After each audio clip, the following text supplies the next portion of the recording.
Bismillahirrahmanirrahim. Assalamualaikum warahmatullahi wabarakatuh. Sahabat setia dimanapun berada, pada kesempatan hari ini saya coba untuk berbicara terkait tentang kehidupan.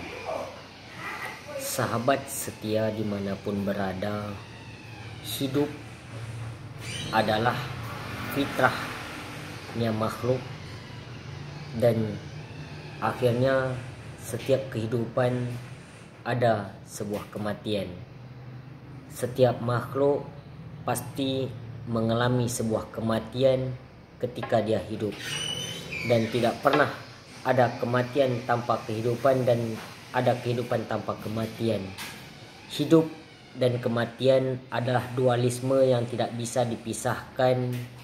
Di dalam berkehidupan yang sama kita rasakan putaran waktu tidak bisa juga untuk menghalangi perkembangan hidup.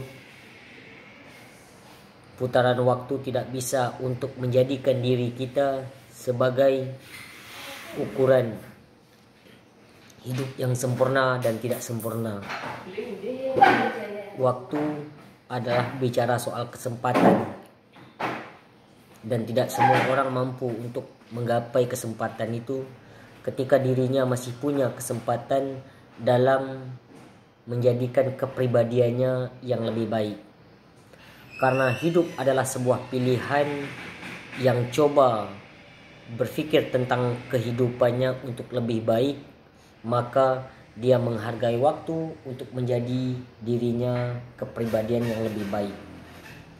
Saya pernah mengatakan bahwa cinta bukan saja berbicara tentang tindakan, tapi cinta berbicara tentang pengorbanan.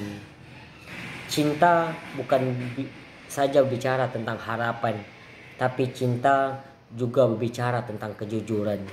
Dan tidak akan pernah kita jumpai cinta yang ideal tanpa dengan kejujuran. Dan tidak pernah kita jumpai dengan kejujuran tanpa dilakukan dari hati, dan tidak pernah hati kita akan bisa memperlakukan sebuah kejujuran dan keadilan tanpa diimbangi dengan naluri. Nah, ada persepsi yang berbeda antara fisik dan panca indera yang kita miliki dengan persoalan penyeimbang daripada tingkah laku kita terhadap diri kita. Melakukan penyeimbangan diri dan hati adalah sebuah keadilan kita dalam menjadikan hidup yang bermanfaat. Di dalam kehidupan yang singkat ini, kita selalu dihampiri dengan perbuatan-perbuatan yang akhirnya menjadikan kepribadian kita penuh dengan kekilafan. Di dalam berkehidupan yang sangat singkat ini seringkali menjadikan kehidupan kita terus dalam kerugian. Apakah kerugian terhadap waktu maupun kerugian dalam menggapai cita-cita, bahkan kerugian dalam menggapai impian yang telah kita susun itu. Itu sebabnya pemahaman tentang berkehidupan yang hakiki akan meluruskan konsep kita dalam menata kehidupan yang fana ini. Di dalam kehidupan yang fana ini, tanpa kita sadari bahwa ada sebuah ketergantungan kita di saat hidup maupun setelah hidup, maka kita akan sadar bahwa selalu melaksanakan kehidupan penuh dengan kejujuran dan penuh dengan kearifan. Kejujuran dan kearifan ini dua hal yang tidak bisa juga dipisahkan. Hidup tidak dengan kearifan, maka terjadi hidup-hidup yang menjadi pecundang. Hidup penuh dengan kearifan yang selalu menjadikan diri kita punya konsep kemenangan. Kemenangan yang kita lakukan dengan tidak bangga terhadap kekalahan orang lain. Kesuksesan yang kita lakukan dengan tidak menghalangi dan mempermasalahkan kegagalan orang lain. Kejayaan yang kita miliki juga tidak mengejek dengan ketidakjayaan orang lain. Maju dengan tidak menjatuhkan orang lain, menang dengan tidak menzalimi orang lain. Inilah bentuk daripada sportivitas yang kita harus miliki untuk menjadikan kepribadian kita yang bermarwah.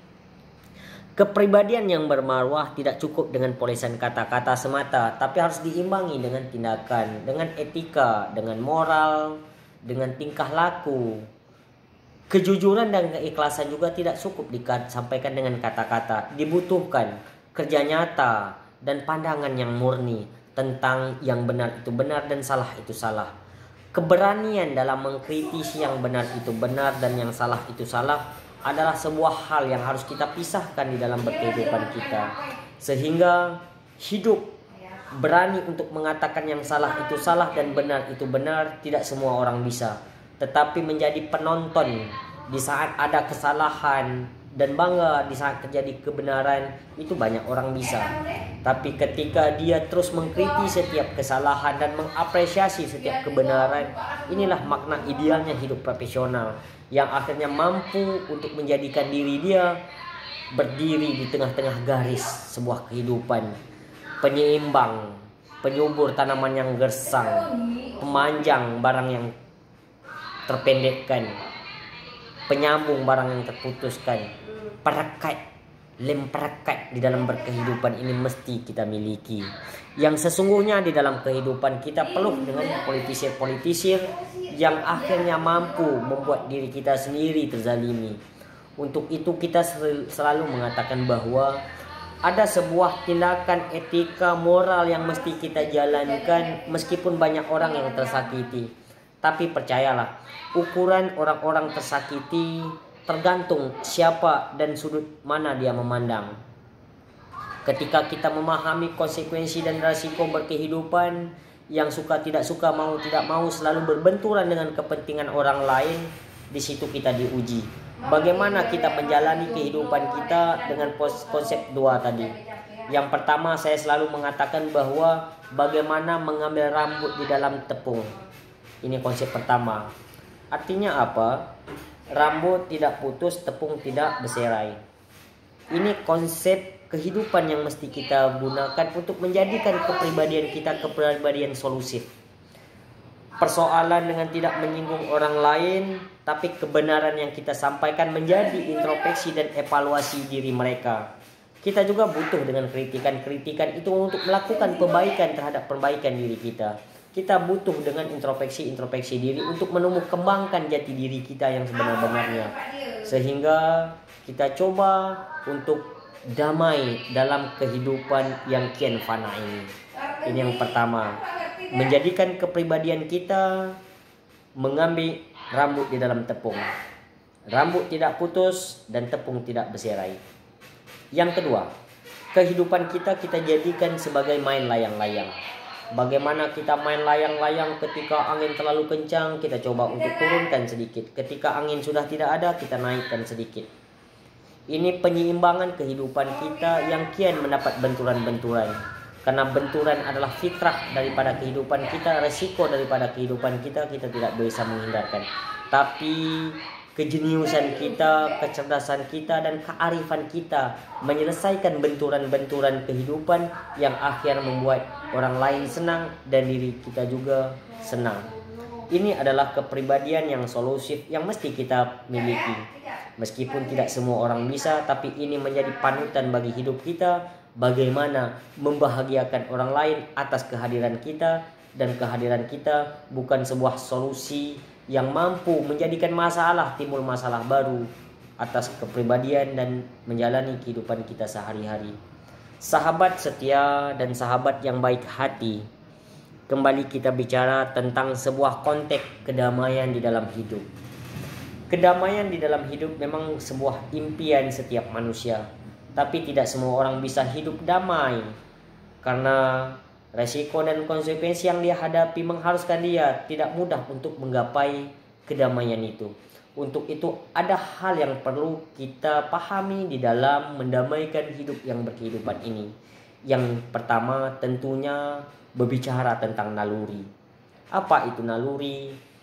Suara hati yang kita keluarkan dari sudut hati yang terdalam untuk melakukan penilaian terhadap orang lain sehingga mendapatkan sebuah kesimpulan, menghindarkan mereka untuk berbuat yang salah, melupakan kesalahan-kesalahan mereka, mengingat atas kebaikan-kebaikan yang mereka lakukan, sehingga persahabatan kita sifatnya permanen dan persahabatan kita tidak punya kepentingan-kepentingan singkat, melainkan kepentingan-kepentingan jangka panjang sama-sama berbicara tentang menggapai hari esok yang lebih baik.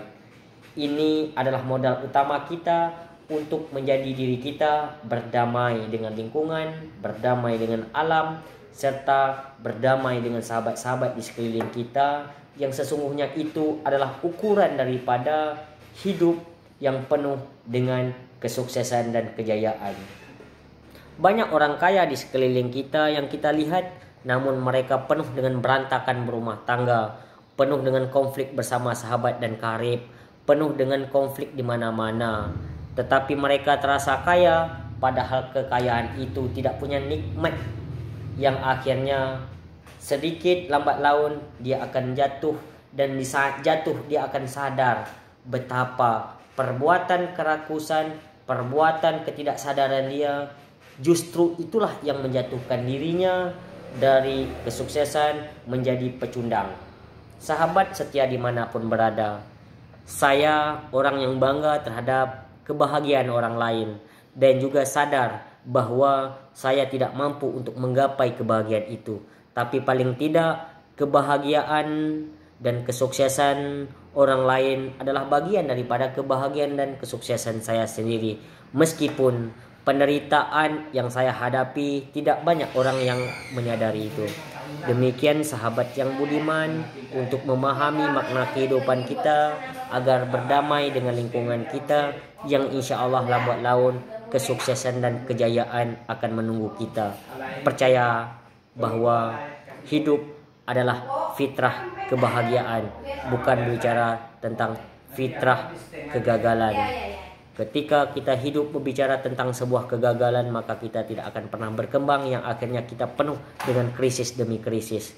Tapi ketika kita hidup penuh dengan kesuksesan, kita bicara bahwa kegagalan hanyalah kesuksesan yang tertunda. Dan insya Allah suatu saat saya akan menjumpai kesuksesan-kesuksesan itu. Demikian sahabat sekalian, berbicara tentang menjadi hidup yang damai. Billahi taufiq wal hidayah. Assalamualaikum warahmatullahi wabarakatuh.